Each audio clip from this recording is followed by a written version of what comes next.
కోల్కతాలోని ఆర్జీకర్ వైద్య కళాశాల హాస్పిటల్లో ట్రైనీ డాక్టర్ అత్యాచారం ఘటనకు రాజకీయ రంగు పులుముకుంది. రాష్ట్రంలో అధికారంలో ఉన్న తృణమూల్ కాంగ్రెస్ పార్టీ ప్రతిష్టను దెబ్బతీయడానికి ఈ ఘటనపై బీజేపీ ఇతర ప్రతిపక్షాలు పెద్ద ఎత్తున దుష్ప్రచారం చేస్తున్నాయంటూ సీఎం తృణమూల్ కాంగ్రెస్ పార్టీ అధ్యక్షురాలు మమతా బెనర్జీ చేసిన ఆరోపణ నిజమేనన్న రీతిలో రాష్ట్రంలో విద్యార్థి సంఘాలు ఛాత్ర పరిషత్ ఆధ్వర్యంలో ఆగస్టు 26న పెద్ద ఎత్తున rally నిర్వహించాయి. RG Kar hospital principal Sandeep Ghosh పైన విమర్శలు ప్రారంభించిన విద్యార్థి యువజన సంఘాలు ఇప్పుడు మమతా రాజీనామాకై పట్టుబడుతున్నాయి. ఇదే విషయాన్ని మమతా ప్రస్తావించారు.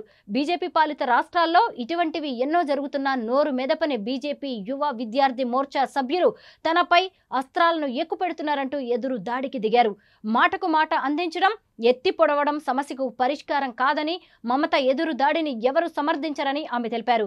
బీజేపీపై ఆమె ప్రారంభించిన దాడి ఇప్పుడు ఆమెకు ఎదురు తిరుగుతోంది. ఉత్తరప్రదేశ్లోని గోండా జిల్లాలో ఖొదరే పోలీస్ స్టేషన్ పరిధిలో 2 విద్యార్థినులపై 4 యువకులు సామూహిక అత్యాచారం చేశారు.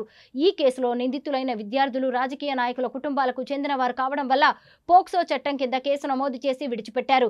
అసలు ఈ పోక్సో చట్టం అనేది మొక్కుబడిగా పనిచేస్తోంది. ఇలాంటివి అన్ని రాష్ట్రాల్లో జరుగుతున్నాయి. మమతా బెనర్జీ ఈ సంఘటనను ఉదహరించారు. తన రాజీనామా కోరుతున్న ఛాత్ర పరిషత్ విద్యార్థి సంఘాలకు బీజేపీ మద్దతు ఉందని ఆమె ఆరోపిస్తున్నారు. ఛాత్ర పరిషత్ భారత జాతీయ కాంగ్రెస్ అనుబంధ సంస్థ.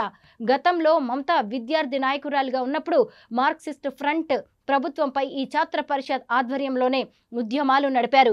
బెంగాల్లో సామాజిక సమస్యలపై ఉద్యమాలను నడపడంలో ఛాత్ర పరిషత్ ఎప్పుడూ ముందుంటుంది. ఇప్పుడు కూడా అదే సంస్థ ఆందోళనలను సాగిస్తోంది. మమత ఇప్పుడు రాజకీయ నాయకురాలు కనుక ఆ సంస్థ నడుపుతున్న ఉద్యమాలు తనకు వ్యతిరేకంగా ఉన్నాయని ఆరోపిస్తున్నారు.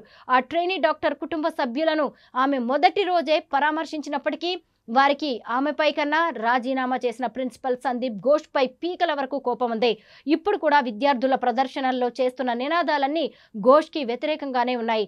ఇతర రాష్ట్రాల్లో, ముఖ్యంగా బీజేపీ పాలిత రాష్ట్రాల్లో కూడా ఇలాంటివి జరుగుతున్నా ప్రధాని నరేంద్ర మోదీ నోరు మెదపడం లేదని మమత ఆరోపించిన దానిలో నిజం లేకపోలేదు.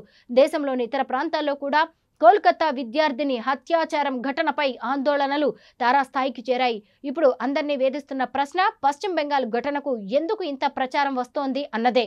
బీజేపీ నాయకులు ఉద్దేశపూర్వకంగానే ఈ ఘటనపై ఆందోళనలు తీవ్రతరం చేస్తున్నారన్న తృణమూల్ ఆరోపణల్లో ఎంతో కొంత నిజం ఉండి ఉంటుంది. రాజకీయ కారణాలు లేనిదే ఇలాంటి ఉద్యమాలు విద్యార్థులను మేల్కొల్పవు. బీజేపీ నాయకులు తమకు అంది వచ్చిన ప్రతి అవకాశాన్ని రాజకీయ ప్రయోజనం కోసం వినియోగించుకుంటున్నారు. సామాజిక సమస్యలకు రాజకీయాలతో ముడిపెడుతున్నందువల్ల ఇటువంటి ఆందోళనలు శృతిమించుతున్నాయి. బెంగాల్లో ఇప్పుడు జరుగుతున్న ఆందోళనలు ఇతర రాష్ట్రాల్లో కూడా వ్యాపిస్తున్నాయి. బెంగాల్లో ఛాత్ర పరిషత్ సభ్యులపై పోలీసులు టియర్ గ్యాస్ ను ప్రయోగించారు. అయితే ఇవి పరిష్కారం కావు. ఆందోళనకారులను ప్రభుత్వం చర్చలకు పిలిచి పరిష్కారాన్ని కనుగొనాల్సిన అవసరం ఎంతైనా ఉంది.